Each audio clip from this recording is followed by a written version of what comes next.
There we go. All right. So welcome everybody to the July 22nd episode of MVP Office Hours. It's great to see you all. I hope you're having a great summer. I hope you had a chance to do some of the really great Dreaming events that have been going on this summer that we've been waiting for so long to be part of. Midwest Dreaming just got finished up, and WIT Success in Minneapolis is happening right now. So it's nice to have a group here, and let's get started. If I had this. So our next call is going to be on the 5th of August. We'll be back on our first and third Friday schedule. Having said that, I didn't look ahead. Dale, maybe you know, are we going to bump right into Dreamforce again? God, September. Wake me up when September ends. Because that first Friday is right before Labor Day, which we usually take off. And then there's Dreamforce, and I'm sure there's release readiness in there. So stay tuned. Yeah, I was thinking about even if we maybe it won't be the 1st and 3rd of August, just to try to balance September too. So we'll get back to you. Stay tuned to the success community to figure out what we're going to do next. But in the meantime, for today, just a reminder that we want everyone to participate, share your experience, share your what you know.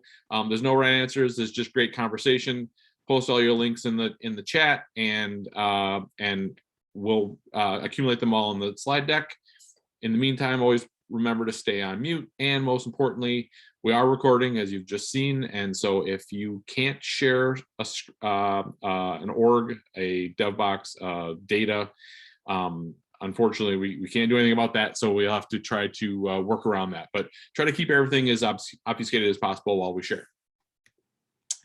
Upcoming, as I mentioned, Witness Success is happening right now, but we've got Big Sky and Tahoe Dreaming coming in the next couple weeks.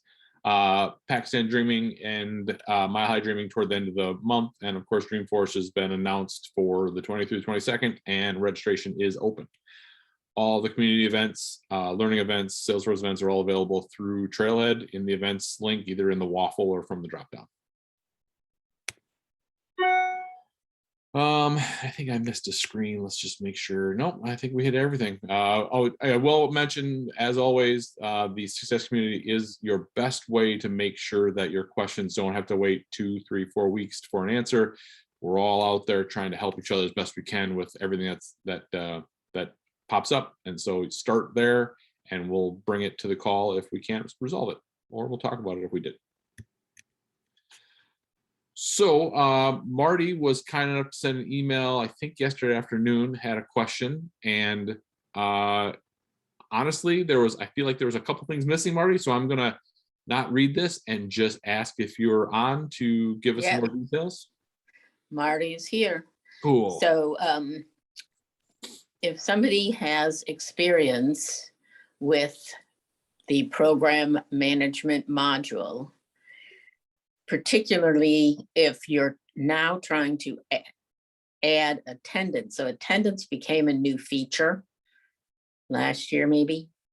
So I have a dev org that's fairly new, where I installed the program management module, and all I had to do to make attendance work was, add a few fields to the page layout. But now we're using a partial copy sandbox that had program management module installed in the very beginning, very, very beginning. And now I'm trying to add the attendance feature.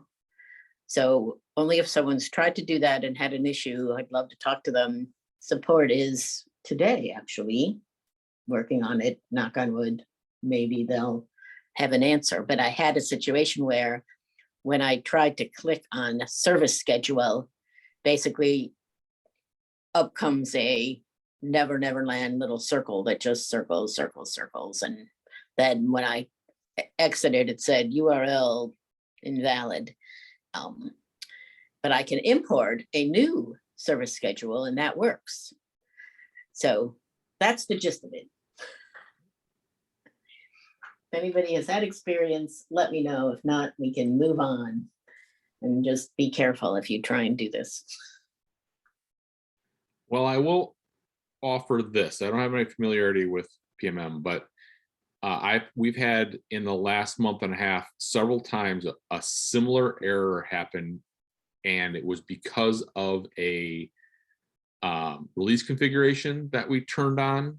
So I'm going to try to remember off the top of my head, but in your session settings, there's a setting that changes the Lightning Web Component security from locker service to, sorry, I'm drawing a blank here. We can bring it up in a second if I need to. And having that on broke several of our installed packages. Ooh, interesting. And that was a really recent release update where you could turn it on through, the release review. So in session settings in security, I just do that really quick here. I'm going there too. Yeah. And I'm only guessing it's just really coincidental that something like what you described is what we were dealing with as well. For sure. Do you remember which setting it was? I do. I'm going to pop it around. Am I still sharing my org here? Okay, I'm looking. Let's see here. I'll Yes, know as soon as I see it. And I will offer that the setting is not, let's see how I want to say this. There's not a high risk for not turning it on if you don't have a whole bunch of Lightning components that are external facing. The locker service still does what it's supposed to do. This is just the better security. And I'm in a sandbox too, so, and they don't. I'm a consultant to this one here, this Lightning Web Security checkbox. Lightning Web Security. I'm looking down. Lightning. And it Web was Security. on in one of our orgs. Yep, it's on here. It's on here. So if I turn it off. And then right, see if the internal spinner goes away. Yep. All right, let's see. Oh my God. All right, I'm saving. And now I'm going to open up my session settings window. Session service schedules, service schedules, and I'm going to click on new. It's thinking, but I'm not getting the spinning, so. Now I'm getting the spinning. Let's see if it opens something or it keeps spinning. So far, it keeps spinning. Yeah, no, it was just a guess. That was all. What a good idea, though. Yeah, sorry. Thank you. You bet. But yeah, But I'll just log off and log back on. Yeah, when I close it down, I get the message, page doesn't exist, enter a valid URL and try again. Okay. Which is very weird because when I go to my other dev org, the URL looks very similar. All right, thank you. Good try though.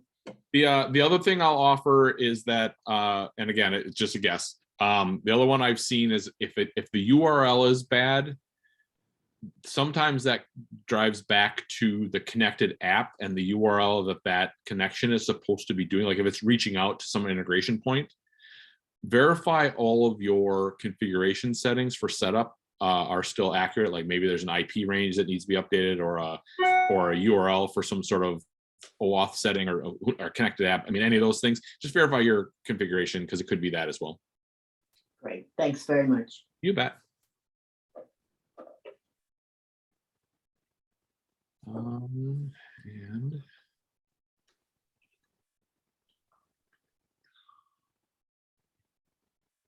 I haven't seen any chats or any new posts. So Todd, that gives you an opportunity to wax poetically about all the cool stuff you've been doing. All the issues I resolved. Yeah.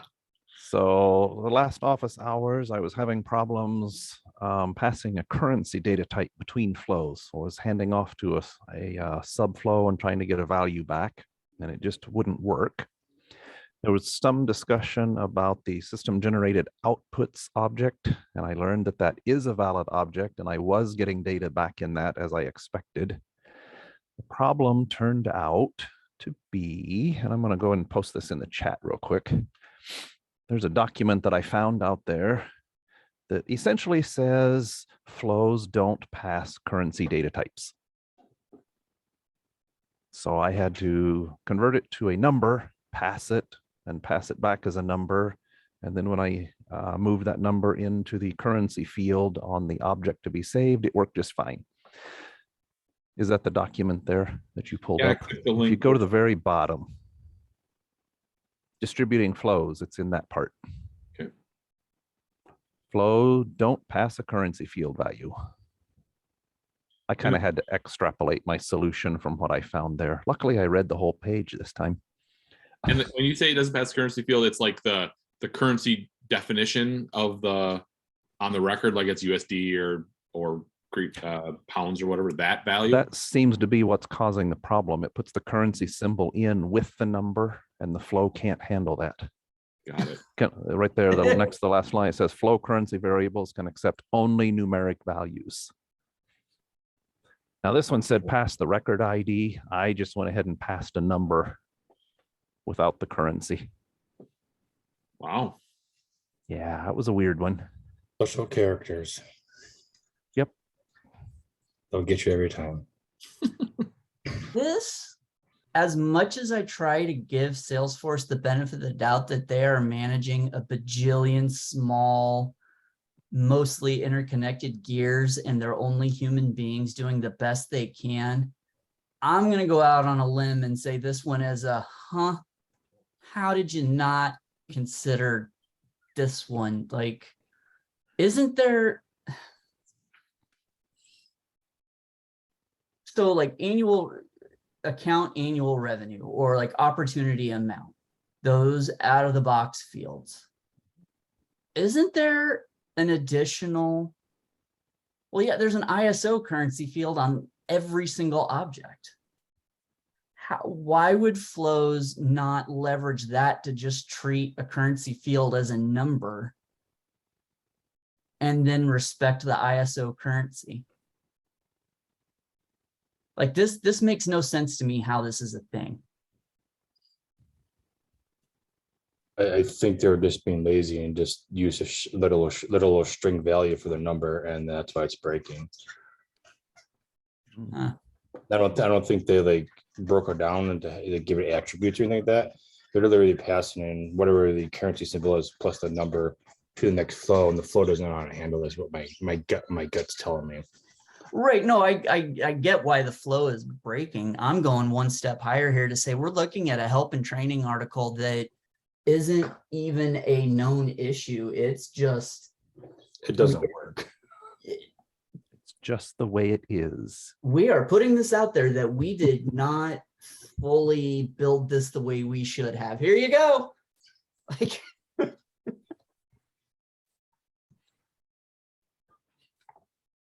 I've never ran across this, but I also put everything out of numbers and then always extrapolate out later to currencies. mhm. But that's a good thing to know because there's a lot of things out there that use currency fields, and Yeah. it's kind of it is mind-boggling that they didn't account for it. So Right. Yeah, Well, I it would was be great hoping to someone know else could find it why, useful. right? I'm sorry, I stepped on you, Square. No, that's okay. I was just suggesting it would be really great to know a lot more about why.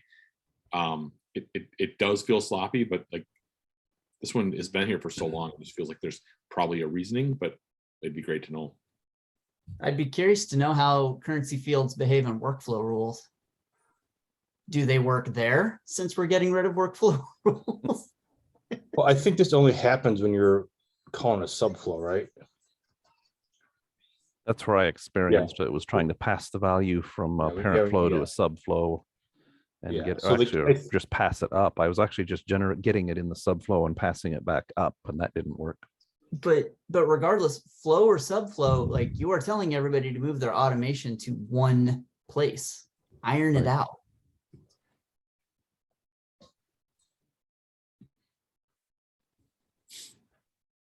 This is Sounds like an idea. yeah, right. Right.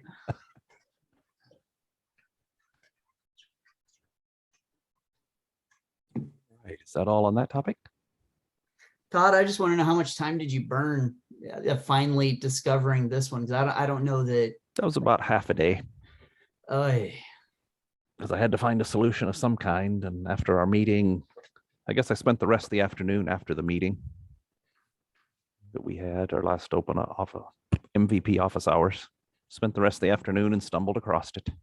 Hmm. And when you say stumble, I'm curious about your research. So did you like look at the debug and then sneak up on an output, or did you just search like why can't I make this flow work? I mean, how did you get to this link? Well, Googling returned nothing. So I got inside help. So I went to help.salesforce.com and I just started, I think I was searching for currency and flow or something like that. And it finally churned up this document. Google does not always catch all the help documents in here. Yeah. So I usually do both. If I can't find it with Google, I'll go into the help directly and search there, or vice versa. Just depends on which one is returning more of what I need. But yeah, and then to find it in the very last paragraph on the page. Yeah. I think, yeah. All right, cool. So the other item that we discussed, I was trying to create an inline report, a report that could be edited inline by our users to update stuff that we do once a year. So this is our time of year for them to update, make sure they've got all the right contact information for the schools. And it would not let me do the phone number off the contact object. So I finally got to playing around and I had one ping back from somebody that made a comment. So I went in, and if you use the standard contacts and accounts report type with the new dialog box that went GA, on the right side, you can pick a tab called fields. And I went and searched for phone. And right beneath the field, it said contact, which indicates the object it's coming from. And after that, it says ph/fax/email. So I have no idea what that was telling me. So I went and built my own custom report type. The only thing I put in it were accounts and contacts. And this time when I went and looked at it and found that phone field, like I was building a report, right underneath it says contact relationships. So the contact, phone, fax, email got replaced by contact relationships. Not sure what phone, fax, and email is. I assume it relates or references another object of which I am unaware. But when I use my custom report type with the phone coming from contact relationships, I'm able to edit inline. So every field on that report that we want to be editable inline is now editable inline, except for the best time to call, because that's an actual time field and you can't edit time fields inline yet. Yep, because it's got that weird widget that helps you pick it, right? I assume so. Yeah, there's something there. Contact relationships,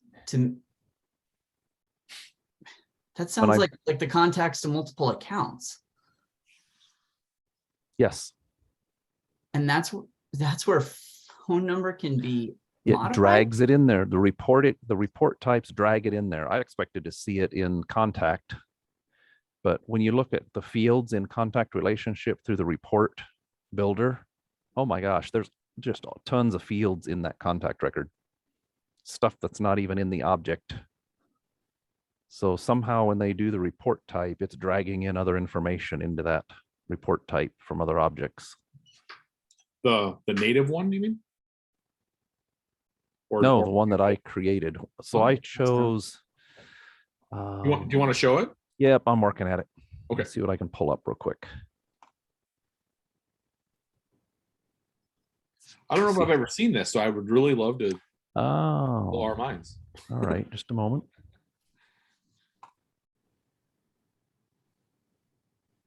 Do I have sharing capabilities? I thought I let everybody share it, but let me double check. Let me try again. Yep. Oh, I got it.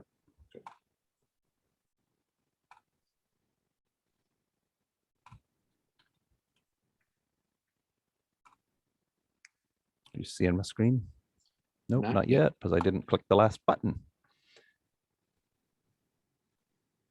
Cool. Go ahead.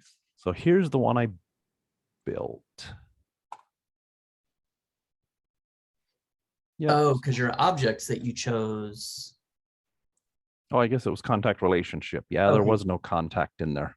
Gotcha. I apologize. I told you No, wrong. no. But I did not find a contact relationships object if you go out to Object Manager. Yeah, isn't it called? It's actually account relationships is the Account contact relationship. Account contact relationships. But I don't think it's a But configurable object. you can configure that. Yeah. It's a little Yeah, sneaky, okay. but you can. Here. We use it because we built a custom opportunity team engine. So we use the relationship to say this person's on the default team, and then it fills this custom object, so you can customize it. Yep. Gotcha. So there's the fields. I mean, that's all that's in that we see as administrators. That's all we see in this. Okay. It's a If lot I of go- custom fields. Well, and no phone. I didn't see a phone field. Right. There's no phone. Yes, we do have some of these I need to delete because they were used for migration purposes. Yeah, because the relationship is really just a joiner object. So it Correct. looks up and gets the firm, sorry, not firm, account and contact date detail and pulls it down. So the default object must do all that relationship pull for you. It must. We're doing some edits here. I plug in data. We're doing some edits. We only want to allow certain roles to have one person assigned to that role on a team. Yep. And things like that. But this is the interesting part. If I go back here to create a new report,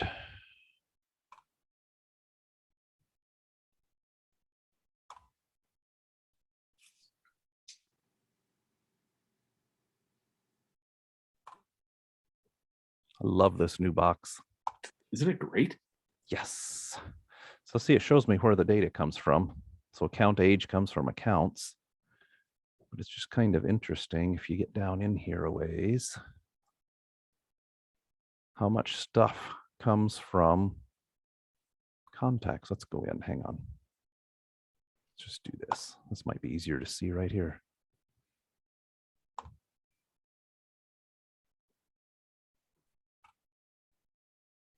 $222 fields in contact relationships.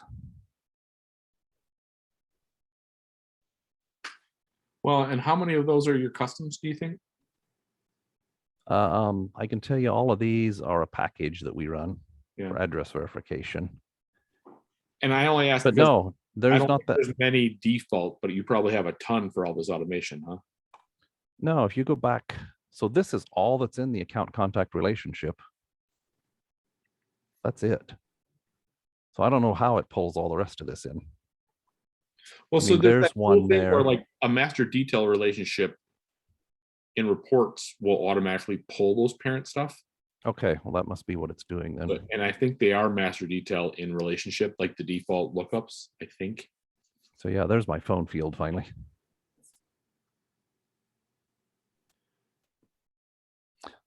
So like I said, I'm not sure what that phone extension email was doing, what object it was pulling from, or what relationship that was.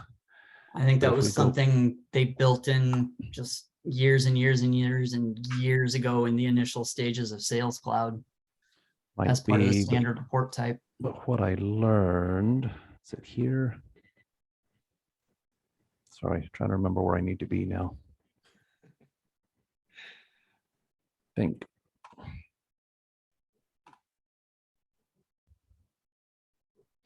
No, not so. I can only have one at a time open.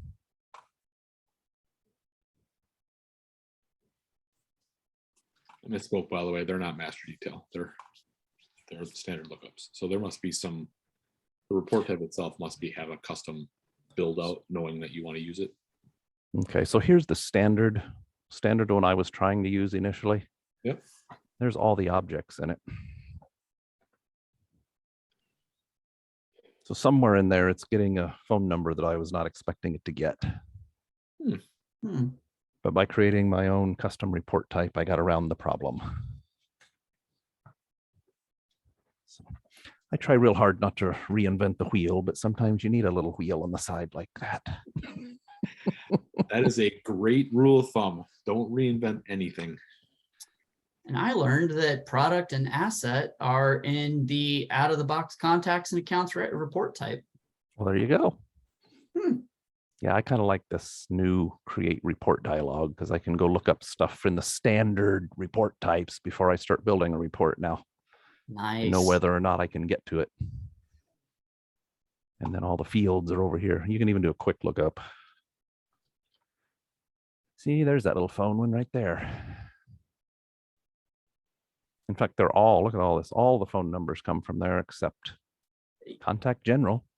Yeah, that tells me that was like an early days of Sales Cloud thing, kind of like with if you take the out of the box opportunity reports, you have stage age, or it's been a while since I've worked with reports, but some of those things that only come with the out of the box reports, Mhm. this would make sense that if sales reps were creating like call sheets or something, they just wanted all of it lumped together, that they needed to make contact with these people. So here's all of their methods of contact slammed into one. And then when inline Okay. reporting, inline editing came in on reports, Salesforce was kind of like, oh crap, we got to break that, or don't touch it and it's a problem.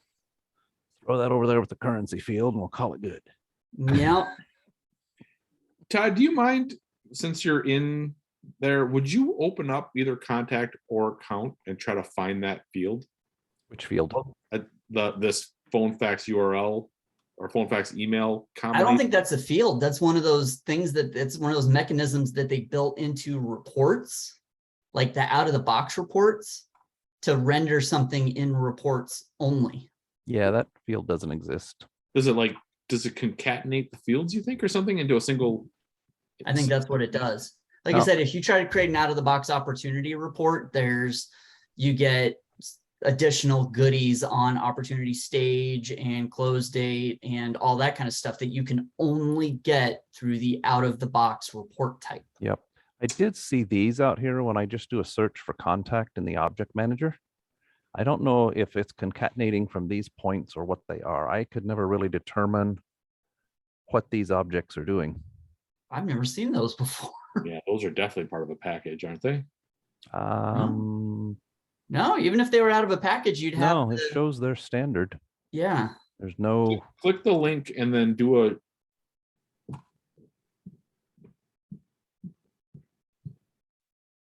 Huh. I don't have that either. I kind of want to just sit down with you, Todd, and compare my org to yours, because you got all kinds of cool stuff.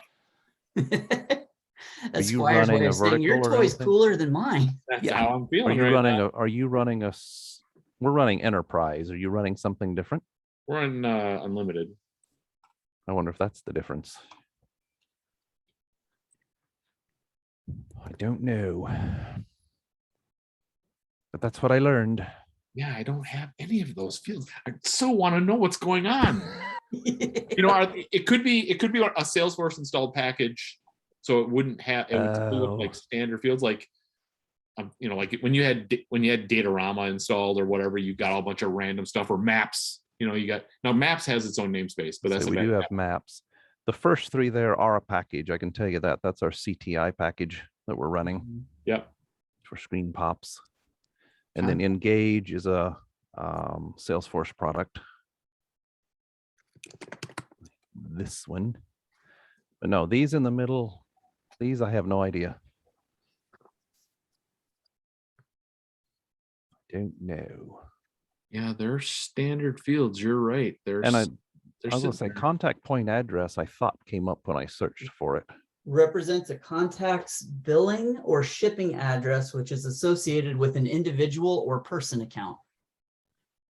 Yeah. What is that? Available in API version 49 and later. It looks like you have Pardot further down. Could it be part of that? Do you have person accounts enabled? No. Oh. Nope, Maybe nope. if we compare the installed packages. Oh. Well, now you do. I think you are features, getting scary. feature licenses would probably be, may show up more, because I don't know that loyalty management, for example, would show up in installed packages. Are they ever going to give us the ability to sort out here? Down on it. I never know what order these are going to come up in. I mean, considering that this interface is still in Classic, it's going to be a minute. It looks like all the contact point stuff is tied to segmentation in CDP. I found an article on contact points and activation of segmentation for CDP. What's CDP? It's a customer data platform, right? So like your multi-relational stuff. So do you have multiple org relationships, Todd? No, How new is the org? about 4 years old. Yeah, I The only don't know. thing we have turned on is we can associate contacts to multiple accounts. Yeah, no, this is like that org to org that Nope. one contact, it's the master data management style thing. Nope. We only have one org. Yeah, so it looks like it's all in here. Let's see. And I didn't find anything in those when I tried to query them. They were empty. Yeah, I mean, they're probably just sitting there. So if anybody's curious, that's the link to the customer data platform documentation, and it covers all of those fields. So Sorry, Squire. interesting. One org connected to itself. I'm picturing that meme of Spider-Man pointing to Spider-Man. Yeah. And it's one of those things where, like, in our org, I wish we had it, because we have duplication of contacts all through our org, because every one of our businesses needs to have a unique set, but they don't want to share, or they can't share. So I'd be desperate for CDP in our world. So I get it. Right. Well, that's what I figured out the last couple of weeks. Any other questions? Oh, fun. Mhm. Todd, with as much research as you end up having to do on all these things, you might as well be running these calls. Seriously. I think you pretty much have hit end to end of the whole platform. I never come with easy questions, do I? Then that's fine. But like your wealth of knowledge is like, You know, I appreciate the community though, because sometimes it helps to just talk out loud. Yeah. Thanks, Todd. You're welcome. Well, we have a full house. Anybody have anything that they wanted to bring up today? Hey, this is Adriana. I have a question. I was going through and deactivating, or actually deleting some inactive pick list values for the industry under account. And before I did that, I ran a report to say, well, what are they, listed under? And I might see one or two that may have it there. But then when I deleted it, I would get 2 emails because, I was replacing it with something else. And one says it deleted instead of 2, like 38 or 255. I'm like, where were these other ones that it said? And then, it says it deleted this and then replaced it with the new value I gave it. And it happened multiple times. So when I ran the report, I'm like, okay, which values are on there that still have this other industry that I want to get rid of? And it would have like a few of them, but whenever I replaced it with the new value, it always came back with way more than I thought. And I don't know, is that because that industry is going through to child records that are attached to it, or what is that? Are you positive that all the parameters on your report were set to include all Yes. accounts? Okay. Yes. Created all time, all accounts, every single account, the whole company, show me everything. And it would come back with just a few. And I'm like, okay. And then, it's not that I wasn't going to do it anyway, but it was kind of like, where are these rogue other ones that they're finding? I couldn't figure out where they were. Is the field a single select or multi-select field? Single. Single, okay. Rather than a report, do you have access to data loader, or are you allowed to use Workbench? Yes and yes. I'm not that familiar with Workbench, but I've already finished doing what I was going to do. But Gotcha. I was just curious as to like, where were these other values that it was finding? Gotcha. If you hadn't finished the activity, I would recommend either of those or Dev Console to just run a super simple SQL query of select ID, industry, name from account, and just let all the values spit out. And then you look at it there. As we've seen from Todd, reports are sometimes special. So when it comes to like data maintenance, data administration, I usually recommend don't do reports, because then you also bring in that whole 15 versus 18 character kerfuffle. But yeah, if you're already done, you're done. But are you a full on system admin, or? Yeah. Okay, so you should have view all data then, so it's not like you had setup configuration added as part of a non Right. viewable data. Okay, I don't know. I was like, where are these other values that it's finding? And I was just wondering, like, is it somehow because even though it's on the account, does it somehow think it's somehow tied to the child contacts or, you know, opportunities? I was like, that's just strange. So I didn't know if anybody had seen something like that before or not. Isn't the industry field like shared across 3 different objects? Like the values for it? I know it drives news, but other than that, I'm not sure. I thought that the industry field is like tied to leads, accounts, and contacts. I could be wrong. So the number you may be getting, maybe it updating those other records, because you said you're updating the pick list value of industry field, correct? Correct. So I think it might be driving the changes in the other objects as well, not just the account, but it could be doing the contacts or the leads as well. Okay. I think I mean, the org has been there since like 2009 or 10, and I only joined like 2 years ago, and they're not on those page layouts, but that doesn't mean that they weren't at some point in time. So maybe that's what that is. And it's not that I wouldn't have changed them anyway. I would have still done it. It was just curious as like, where are they seeing these other values that I'm not seeing? So.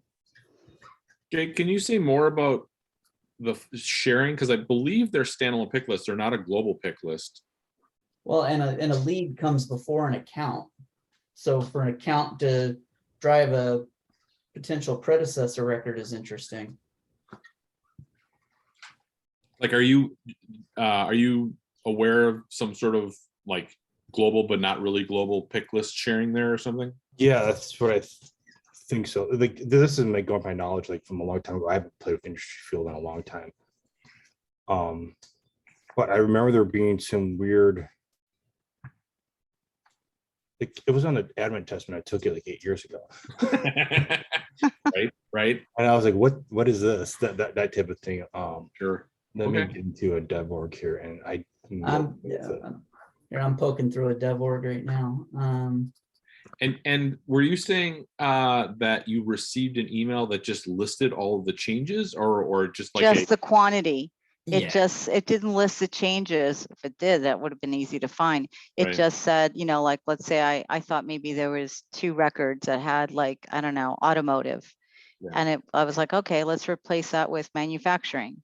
And then it would come back and it would say, oh, 330 records were updated. And I'm like, where are the other 200 and what, 300 and something? I'm like, where did that come from? So I'm attempting to delete the apparel industry value off account. Of course, it's sticking. So lead, there's apparel. Oh, something happened over here. Okay, so apparel is now gone. Holy crap, look at that. Apparel is now gone off lead. Okay, so it was doing it across different objects. Very potentially, yep. I think Okay. Jake hit the nail on the head there. I remember, like I said, something was like, there was some weird things with that a long time ago, and I haven't played with it. I want to say if you do it in classic, it's like more apparent. I was doing it in classic. Then I'm not sure, but I know that they're tied together. It's like a shared global pick list value that known, Yeah. but not some pockets of the world know about.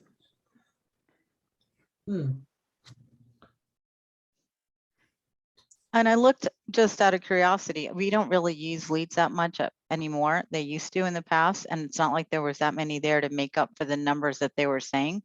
So that's why I was kind of like, what else is this doing? But So there wasn't an industry field on contact, but potentially opportunity. Yeah, that's the other object. I knew there was 3 objects that there was tactical, but I can't remember which ones it were.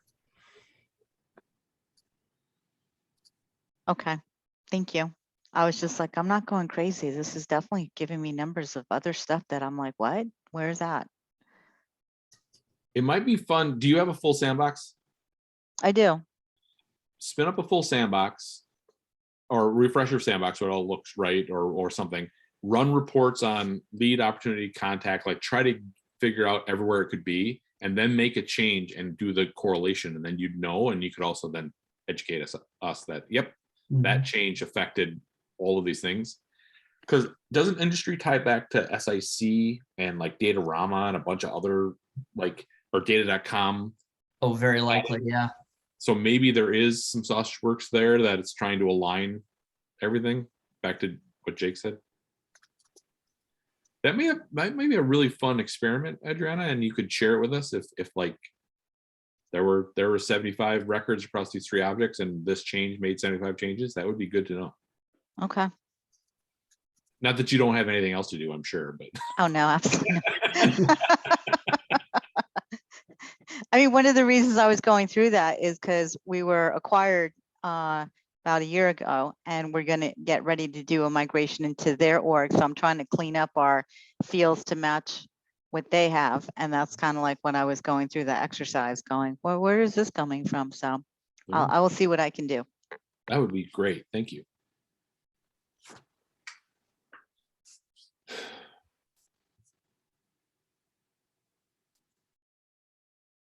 All right. Anyone else on the call have something fun?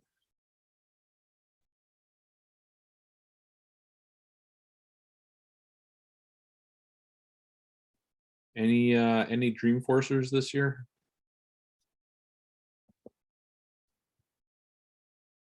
It's just going to be me and Mark sitting in the campground.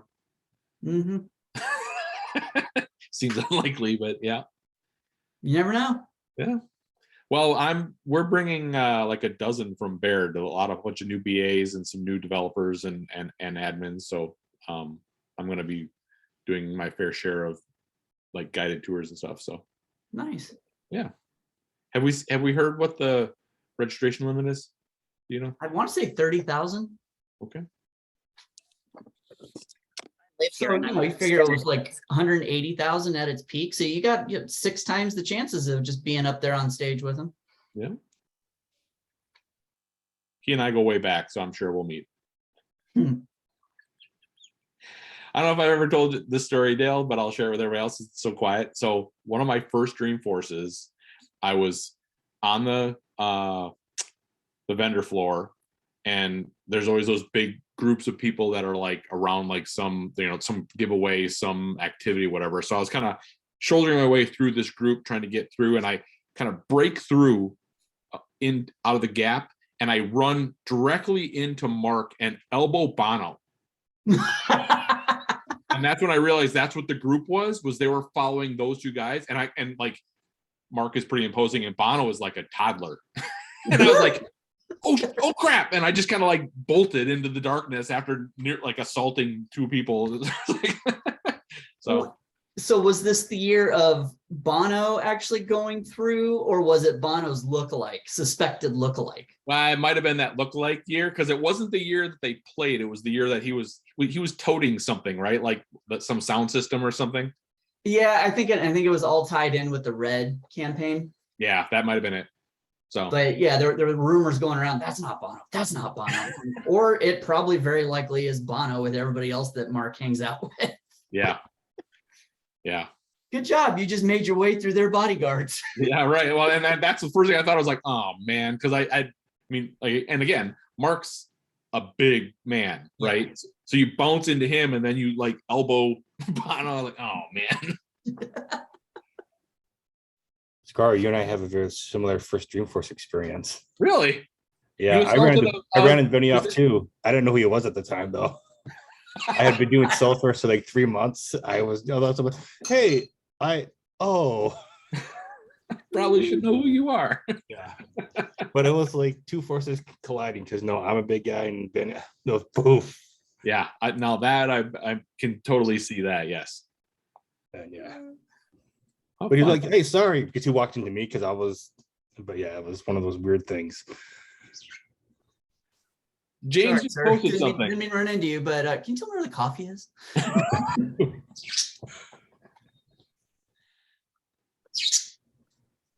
James, any of you have experience with Salesforce DMU?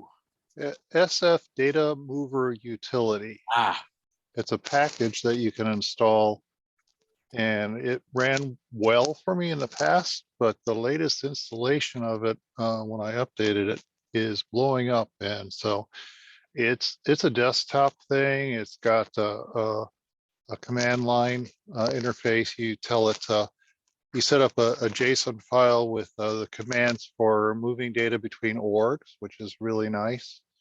And it takes care of dependencies through the lookups and master details and all that. And they did have a desktop app that they that fronted it that is depreciated now, but I'm still running with the JSON that desktop utility created.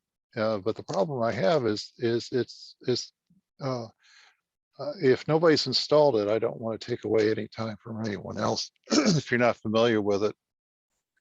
But it when it installs it from if you use an npm to install it, it gives a couple of complaints, and then when you try to run it, it gives you that error, the type error, cannot read properties of undefined. So standard desktop questions, all that kind of stuff. Is Yeah.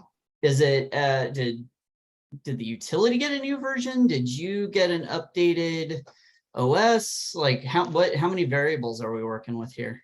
Well, well, I did get it. My laptop worked on by operations, so I don't know our operations group. So I don't know if something got futsy there.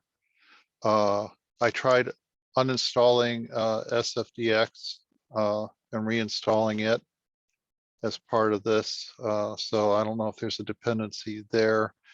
I tried to go to the GitHub project for it, and they weren't real happy. So I thought I would throw it out to you experts and see what you know.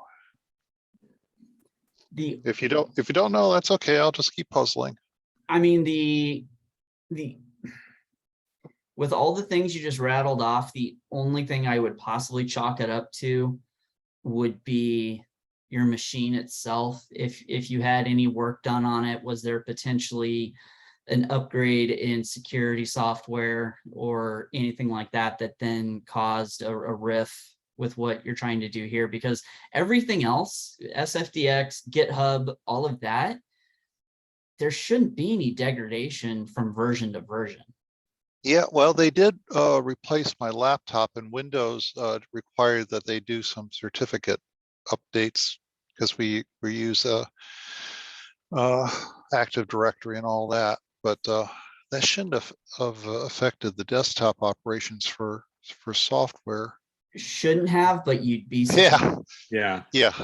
Like the Okay. thing that pops in my head is because it's a JavaScript error. It could be that the directory for, say, like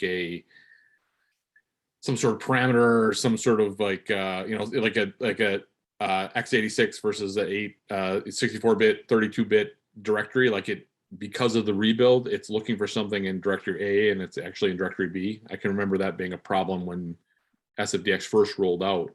You had to like map it back to the right Yeah, I had to deal with that file or something.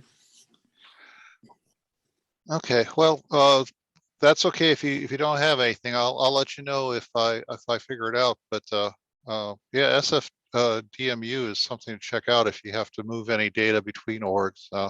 What I'm using it for is when we create a sandbox, we want to bring some data into the sandbox dependencies, data dependencies, and so on. So I just run the script when it works, and the data just shows up, and it automatically takes care of master detail lookup relationships and all that in the script. So it's just really nice.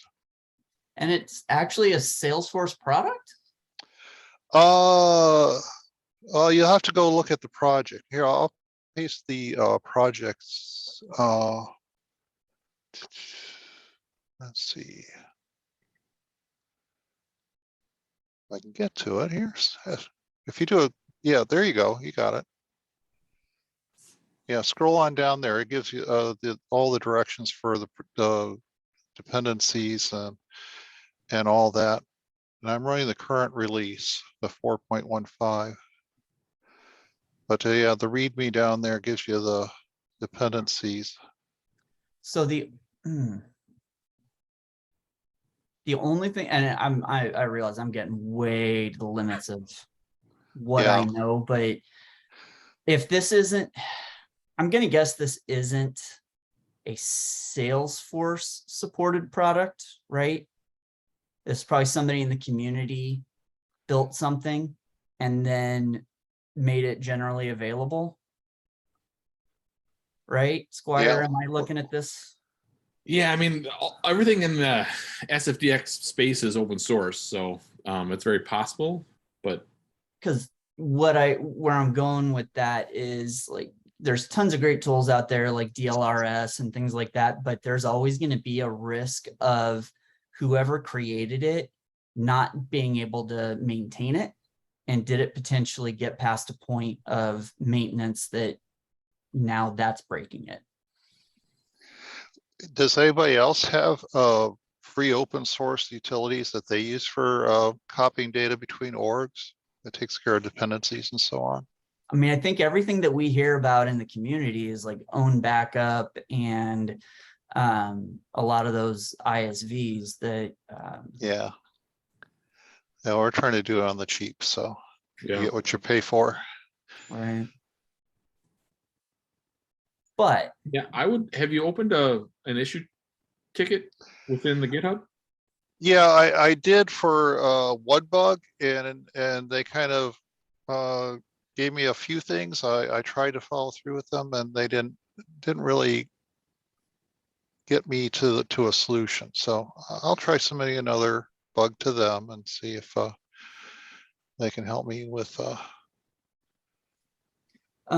James, Todd put a link in the chat asking if that's the tool that you're talking about, help.sfdmu.com. Yeah, they have a very nice website for supporting it. So Gotcha. How long ago did you start experiencing this issue with it? it's been a couple weeks now.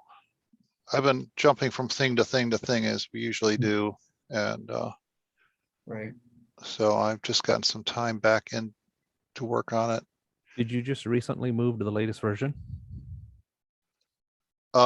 Yes. Have you tried going back a version, or will it let you do that?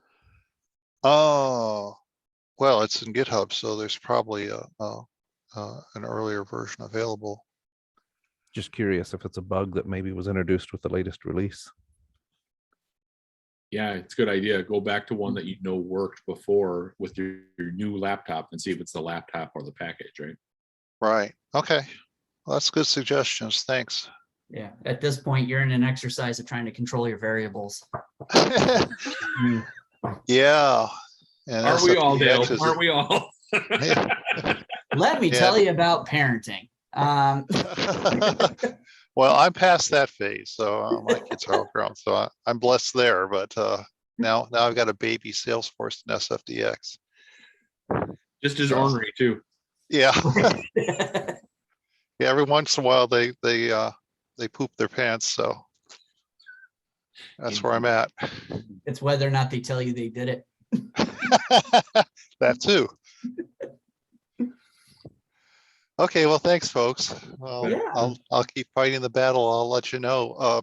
But if you are interested in it, I can once I get it figured out, I can give you a little tour of it. That would be great. Fantastic. Yeah. We're gonna hold you to it. Okay. You got my email, so Awesome. All right. Just ping me once in a while when you have some open time on your schedule. That's a deal. You solve the Okay. problem. We'll set up a demo and we'll figure it out. Okay. All right, cool. And with a minute and change, I think we're gonna call it because unfortunately I have a hard stop. Sure, many people do. But I just once again, thanks everyone for joining and sharing and helping each other. And we will see you in 2 question marks week. Week. 2 upward inflection. Keep an eye on the success community. We'll post there when we figure out what the plan is. Yep. Thanks, everybody. Appreciate you. Thanks. Bye. Have a good week.